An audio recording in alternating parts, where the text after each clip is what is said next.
ನಮಸ್ಕಾರ, ನೀವು ನೋಡ್ತಾ ಇದ್ದೀರಾ ನ್ಯೂಸ್ ಫಸ್ಟ್ ಸುದ್ದಿ ದಿನಕ್ಕೆ ಸ್ವಾಗತ. ನಾನು ವಿದ್ಯೇಶ್ರೀ. ಮೊದಲಿಗೆ ಹೆಡ್ಲೈನ್ಸ್. ರಾಜ್ಯದಲ್ಲಿ ವರುಣನ ಅಬ್ಬರಕ್ಕೆ ಜನಜೀವನ ಅಸ್ತವ್ಯಸ್ತ. ಉತ್ತರ ಕನ್ನಡದಲ್ಲಿ 2 ಪ್ರತ್ಯೇಕ ಪ್ರಕರಣಗಳಲ್ಲಿ ಗುಡ್ಡ ಕುಸಿತದಿಂದ 8 ಮಂದಿ ಸಾವು.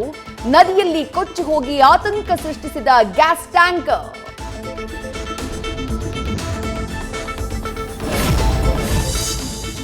ಹಾಸನದಲ್ಲಿ ಚಾಲಕನ ನಿಯಂತ್ರಣ ತಪ್ಪಿ ಕೆರೆಗೆ ಉರುಳಿದ ಕಾರು. ಚಿಕ್ಕಮಗಳೂರಿನಲ್ಲಿ ಧಾರಾಕಾರ ಮಳೆಯಿಂದ ಹಲವು ಅವಾಂತರ. ಗದಗದಲ್ಲಿ ನದಿಗೆ ಹಾರಿ ಆತ್ಮಹತ್ಯೆಗೆ ಯತ್ನಿಸಿದ ಯುವಕ.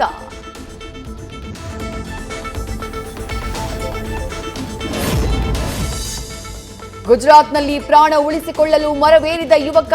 ಮಹಾರಾಷ್ಟ್ರದಲ್ಲಿ ಪ್ರವಾಹಕ್ಕೆ ಕೊಚ್ಚಿ ಹೋದ ವ್ಯಕ್ತಿ.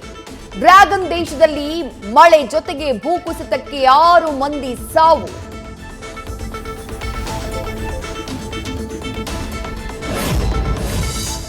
ಮಳೆಯಾಗ್ತಾ ಇದ್ರೂ ಕಮ್ಮಿಯಾಗದ ತಮಿಳುನಾಡಿನ ನೀರಿನ ದಾಹ. 8,000 ಕ್ಯೂಸೆಕ್ ನೀರು ಬಿಡುವ ರಾಜ್ಯ ಸರ್ಕಾರದ ನಡೆ ಖಂಡಿಸಿ ಸ್ಟಾಲಿನ್ ಸರ್ಕಾರ ಖಂಡನಾ ನಿರ್ಣಯ. ಮೇಕೆದಾಟು ಯೋಜನೆಗೆ ಅನುಮತಿ ಕೊಡಿ ಅಂತ ತಮಿಳುನಾಡಿಗೆ ಡಿಕೆ ಮನವಿ. ಕಣಿವೆ ರಾಜ್ಯದಲ್ಲಿ ಮತ್ತೆ ಬಾಲ ಬಿಚ್ಚಿದ ಉಗ್ರರು. ದೋಡಾ ಜಿಲ್ಲೆಯ ಅರಣ್ಯ ಪ್ರದೇಶದಲ್ಲಿ ಉಗ್ರರೊಂದಿಗೆ ಗುಂಡಿನ ಚಕಮಕಿ. ಕಾಳಗದಲ್ಲಿ ಓರ್ವ ಸೇನಾಧಿಕಾರಿ ಸೇರಿ 4 ಸೈನಿಕರು ಹುತಾತ್ಮ.